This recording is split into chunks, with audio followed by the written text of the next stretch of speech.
اور کائنات کے اندر مالک کیا فرماتا ہے ہمارے لیے اصول بیان کرتے ہوئے انتم الفقراء، تم سارے فقیر ہو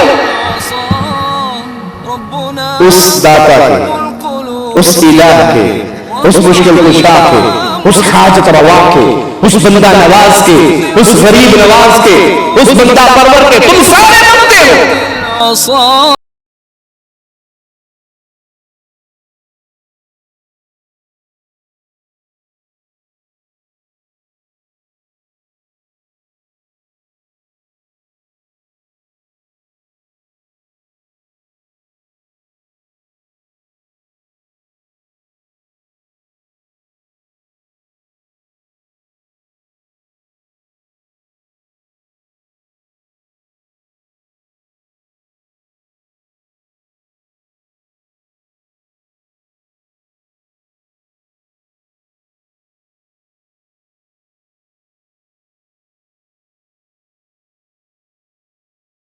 سامعین کرام، حسب معمول جس طریقے سے ہر ماہ شیخ محترم کا جو پروگرام ہے اسی کی آج ایک کڑی ہے۔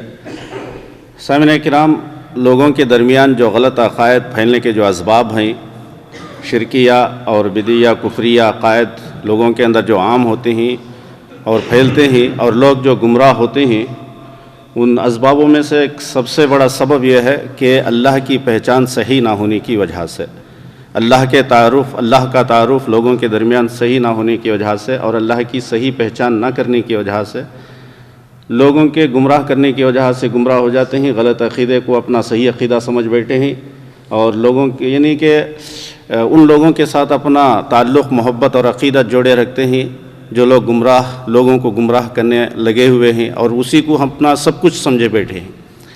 جب اللہ کا صحیح تعارف اور اللہ کی صحیح پہچان جب ہو جائے تو انسان کبھی صحیح عقیدے سے گمراہ نہیں ہو سکتا، صحیح عقیدے سے نہیں بیٹھ سکتا۔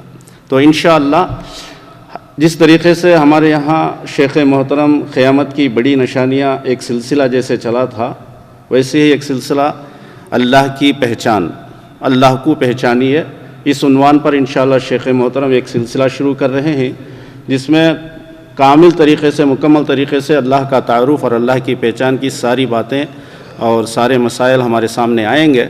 تو شیخ محترم کو میں دعوت دیتا ہوں کہ آپ اس عنوان پر جو اللہ کی پہچان ہے تو اس موضوع کا شیخ محترم آغاز کریں۔ السلام علیکم ورحمۃ اللہ وبرکاتہ۔ ان الحمد للہ نحمده ونستعینه ونستغفره ونعوذ باللہ من شرور انفسنا ومن سیئات اعمالنا من يهده اللہ فلا مضل له ومن يضلل فلا هادی له اشہد ان لا الہ الا اللہ وحدہ لا شریک له واشہد ان محمدا عبدہ ورسولہ اما بعد اعوذ باللہ من الشیطان الرجیم بسم اللہ الرحمن الرحیم یخرج الحی من المیت ویخرج المیت من الحی ویحیی الارض بعد موتها وکذالک تخرجون۔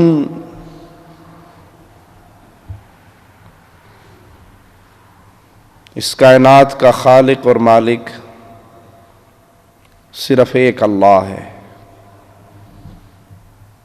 انسانوں کو عدم سے وجود میں لانے والا، زمین کا فرش بچھانے والا، آسمان کی چھت تاننے والا، آسمان سے بارش برسا کے پھر زمین سے انسانوں کے لیے انگوریاں پیدا کرنے والا، وہ ایک اللہ خالق اور مالک ہے۔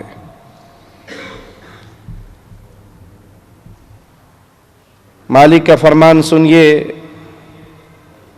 یا ایھا الناس اعبدوا ربکم الذی خلقکم والذین من قبلکم لعلکم تتقون۔ اے انسانوں، عبادت کرو اپنے رب کی جس نے تمہیں پیدا کیا. تو پیدا کرنے والا صرف اللہ ہے. تخلیق کے اس امر میں کوئی اللہ کا ساتھی اور شریک نہیں ہے. ہمیں بھی اللہ نے پیدا کیا، ہم سے پہلوں کو بھی اللہ نے پیدا کیا.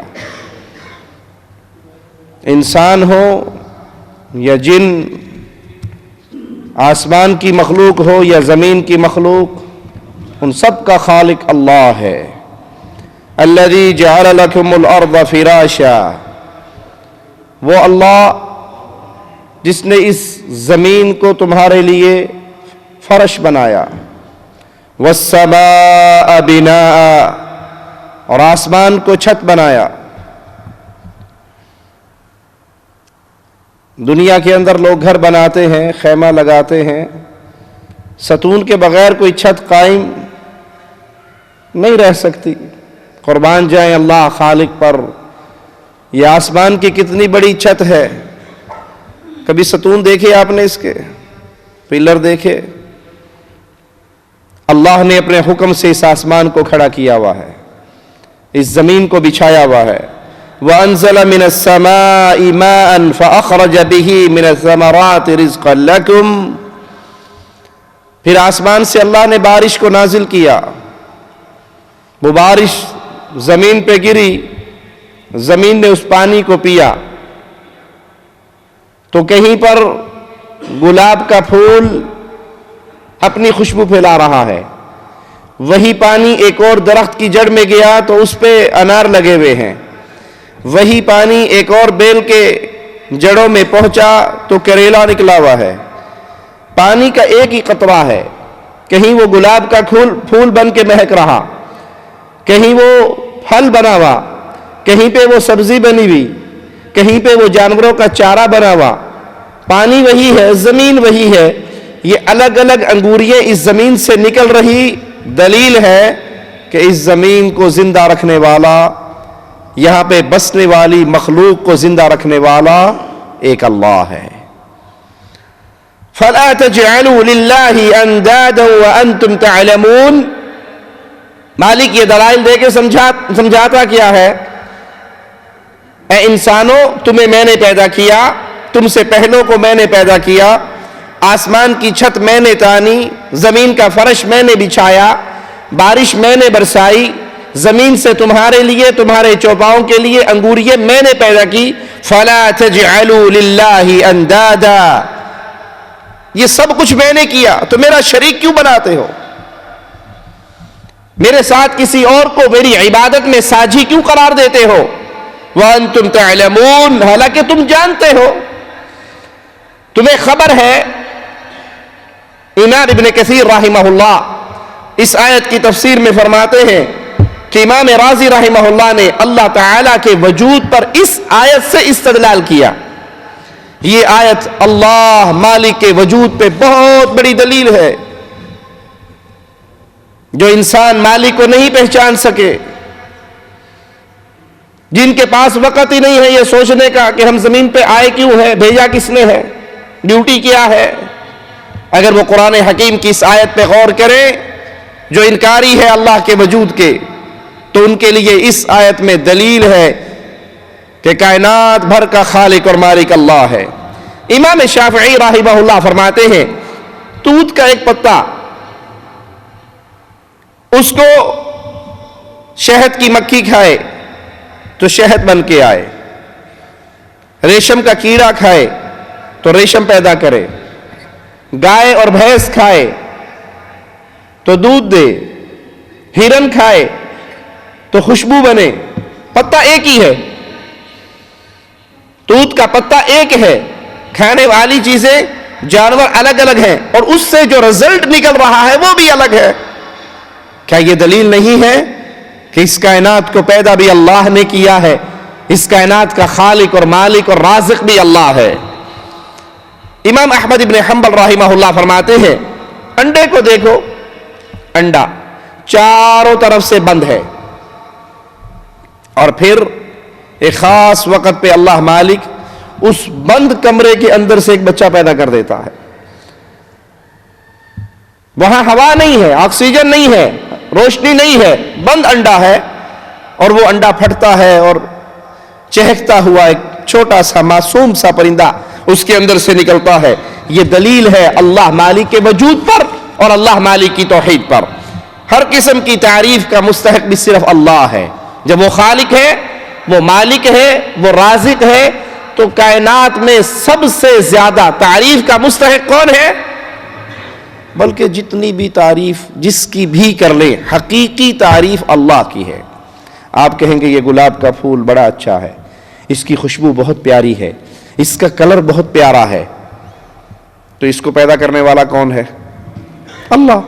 تو گلاب کے پھول کی تعریف حقیقت میں اس کے خالق کی تعریف ہے. رسول اللہ صلی اللہ علیہ وسلم کی تعریف، آپ کے پسینہ کے اندر بو نہیں تھی، بلکہ کائنات کی کسی خوشبو میں وہ خوشبو نہیں جو محمد کریم کے پسینے میں تھی صلی اللہ علیہ وسلم. تو آپ کو پیدا کرنے والا کون ہے؟ آپ کے پسینے میں وہ خوشبو پیدا کرنے والا کون ہے؟ آپ سے بڑھ کر حسین نہ پیدا ہوا، نہ پیدا ہوگا، نہ پیدا ہو سکتا ہے قیامت تک. تو یہ حسین مکھڑا بنانے والا کون ہے؟ اللہ. کائنات میں سب سے بڑھ کر تعریفوں کا مستحق اللہ ہے، اور حقیقی تعریف صرف اسی مالک کی ہے. مالک کا فرمان سنیے، وَلَوْ أَنَّمَا فِي الْأَرْضِ مِنْ شَجَرَةٍ أَقْلَامٍ، اگر زمین کے سارے درختوں کی قلم بنا لی جائے، زمین پہ جتنے درخت ہیں تمام درختوں کی قلمیں تیار ہو جائیں. وَالْبَحْرُ يَمُدُّهُ مِنْ بَعْدِهِ سَبْعَةُ أَبْحُرٍ مَا نَفِدَتْ كَلِمَاتُ اللَّهِ، اور زمین پہ جتنے سمندر ہیں سب کی سیاہی بن جائے، ان کے علاوہ 7 سمندر مزید سیاہیوں کے فراہم کر دیے جائیں، اور لکھنے والے بیٹھ جائیں اور لکھنا شروع کر دیں اللہ کے کلمات کو، یہ سمندر ختم ہو جائیں گے، یہ قلمیں گھس جائیں گی، رب کی تعریف کے کلمات نہیں لکھے جا سکتے. ان اللہ عزیز حکیم. یہاں یہ مراد نہیں کہ 7 سمندر سے بڑھ کر اگر 7 سمندر اور آ جائیں تو تب اللہ کی تعریف کے کلمات پورے ہو سکتے ہیں. یہاں زیادہ کی مثال اس لیے دی گئی کہ اگر یہ سمندر ختم ہو جائیں اور 7 اور بھی آ جائیں تب بھی اللہ کے کلمات نہیں لکھے جا سکتے. اللہ کی تعریف اور اس سے زیادہ جو مرضی ہو جائے، مالک کی شان، مالک کا کرم، مالک کی تعریف، مالک کے کلمات اتنے زیادہ ہیں، یہ قلمیں ختم ہو جائیں گی، یہ سیاہیاں ختم ہو جائیں گی، اللہ کی تعریف کے کلمات ختم نہیں ہو سکتے. محمد کریم صلی اللہ علیہ وسلم دعا کیا کرتے تھے، اور دعا کے الفاظ میں فرماتے کیا تھے؟ لا احصی ثناء علیک، اے اللہ میں تیری تعریف ویسے نہیں کر سکتا جیسے کرنے کا حق ہے، تیری تعریف کا میں حق ادا نہیں کر سکتا. تو نے اپنی تعریف جیسے کی ہے ویسے کوئی اور نہیں کر سکتا. تیری وہی تعریف ہے جو تو نے اپنی ذات کے بارے میں خود بیان فرمائی.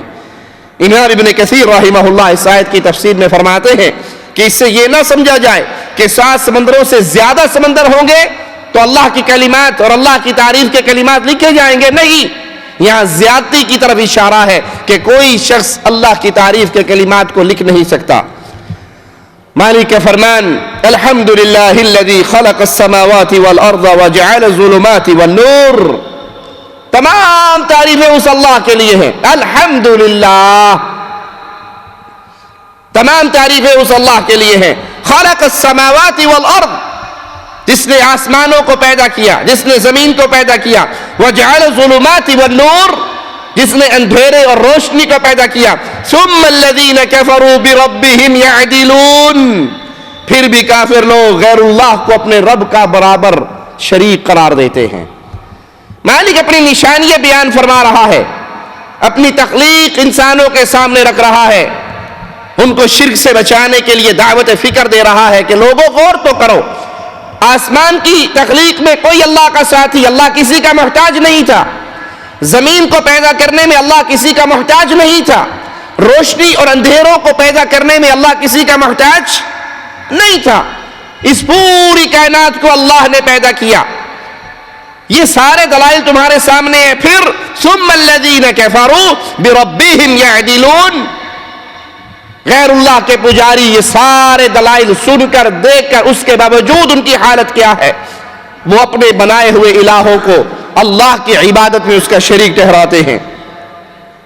وَقُلِ الْحَمْدُ لِلَّهِ الَّذِي لَمْ يَتَّخِذْ وَلَدًا وَلَمْ يَكُنْ لَهُ شَرِيكٌ فِي الْمُلْكِ وَلَمْ يَكُنْ لَهُ وَلِيٌّ مِّنَ الذُّلِّ وَكَبِّرْهُ تَكْبِيرًا۔ وَقُلِ الْحَمْدُ لِلَّهِ، اے نبی آپ کہو الحمدللہ، ساری تعریفوں کا مستحق اللہ ہے، تمام کی تعریفیں اللہ کے لیے ہیں۔ الذی لم یتخذ ولدا، اس اللہ کی تعریفیں ہیں جس نے کسی کو اپنا بیٹا نہیں پکڑا، کوئی اس کا بیٹا نہیں ہے۔ مشرکین مکہ کہا کرتے تھے نعوذ باللہ کہ فرشتے اللہ کی بیٹیاں ہیں، جھوٹ کہتے تھے۔ عیسائیوں نے کہا عیسیٰ اللہ کے بیٹے ہیں، جھوٹ کہا۔ یہودیوں نے کہا عزیر اللہ کے بیٹے ہیں، جھوٹ کہا۔ آج کلمہ پڑھنے والے کہتے ہیں کہ محمد صلی اللہ علیہ وسلم فداہ ابی و امی، میرے آقا اللہ کے نور میں سے نور ہے، نور من نور اللہ ہے، جھوٹ کہتے ہیں۔ مالک کا کلام حقیقت حال ہمارے سامنے واضح کر رہا ہے۔ الحمدللہ الذی لم یتخذ ولدا، تمام تعریفیں اس اللہ کے لیے ہیں جس نے کسی کو اپنا بیٹا نہیں بنایا، کوئی اللہ میں سے نہیں نکلا، کوئی اس کے نور کا حصہ نہیں ہے، کوئی اس کے نور کا ٹکڑا نہیں ہے۔ وَلَمْ يَكُنْ لَهُ شَرِيكٌ فِي الْمُلْكِ، اس پوری بادشاہت میں تنہا اللہ کی بادشاہت ہے، وہ شہنشاہ اعظم ہے۔ بادشاہت میں اللہ کے ساتھ کوئی ساجی نہیں، کوئی شریک نہیں، اللہ کسی کا محتاج نہیں کہ نظام چلانے کے لیے اللہ کو کسی اور کی ضرورت ہے۔ پیر و بابے مل کر، شیخ و حضرت مل کر اس دنیا کے نظام کو قائم کیے ہوئے ہیں۔ امداد اللہ مہاجر مکی اپنی کتاب شمائم امدادیہ میں لکھتے ہیں اولیاء اللہ کے بارے میں کہ اولیاء اللہ عالم کے دعالم ہیں، یعنی عالم کے ستون ہیں جن کی وجہ سے دنیا قائم ہے۔ یہ جھوٹ کیا عقیدہ ہے؟ اللہ نے اس جہاں کو پیدا کیا ہے، اللہ مالک اس جہاں کو چلانے میں تنہا ہے، اس کی بادشاہت میں کوئی شریک نہیں ہے، اللہ کسی کا محتاج نہیں ہے کہ وہ نہ ہو تو دنیا کا نظام برباد ہو جائے گا، قطب نہ ہو تو دنیا کا نظام برباد ہو جائے گا، ابدال نہ ہو تو دنیا کا نظام برباد ہو جائے گا۔ غلط ہے، اللہ خالق ہے، مالک ہے، تنہا اس کائنات کا شہنشاہ اعظم ہے، کسی کا محتاج نہیں اور کوئی اس کی بادشاہت میں شریک نہیں۔ وَلَمْ يَكُنْ لَهُ وَلِيٌّ مِّنَ الذُّلِّ وَكَبِّرْهُ تَكْبِيرًا، اور نہ وہ کمزور ہے کہ اسے کسی کی حمایت کی ضرورت ہو۔ دنیا کی بادشاہتیں، حکومتیں کمزور ہیں، مخالفت ہو جائے تو حکومت ٹوٹ جاتی ہے، بادشاہت ختم ہو جاتی ہے، نیا گروہ آ جاتا ہے جو طاقتور ہو جائے، لیکن مالک کمزور نہیں ہے کہ اسے کسی کی حاجت ہو، اسے کسی کی ضرورت ہو، اور تو اس کی ٹھیک بڑائی، پوری بڑائی بیان کر۔ اس آیت میں اللہ مالک نے نبی کریم محمد الرسول اللہ صلی اللہ علیہ وسلم کو حکم دیا کہ وہ اللہ کی بڑائی بیان کرے کہ وہی ذات واحد ہر حمد و ثنا کی مستحق، ہر تعریف کے لائق، جس کی نہ کوئی اولاد ہے، جیسے بعض عربوں نے فرشتوں کو اللہ کی بیٹی کہا، یا یہود نے سیدنا عزیر علیہ السلام کو اللہ کا بیٹا کہا، یا نصارہ نے سیدنا عیسیٰ علیہ السلام کو اللہ کا بیٹا قرار دیا۔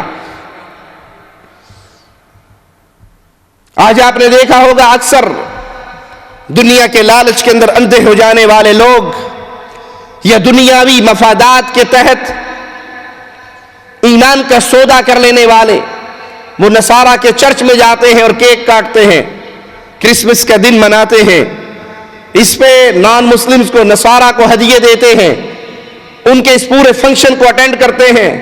کچھ مجرم تو اپنے منہاج القرآن میں ان صلیب پہنے ہوئے پادریوں کو بلا بھی لیتے ہیں۔ قائد تحریک ڈاکٹر طاہر القادری کو گلدستہ پھولوں کا پیش کر رہے ہیں۔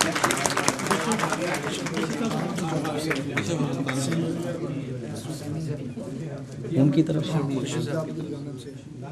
اب بشپ آف ملتان کی جانب سے جو ہے وہ قائد تحریک کو کچھ گفٹس جو ہے وہ پیش کیے جا رہے ہیں۔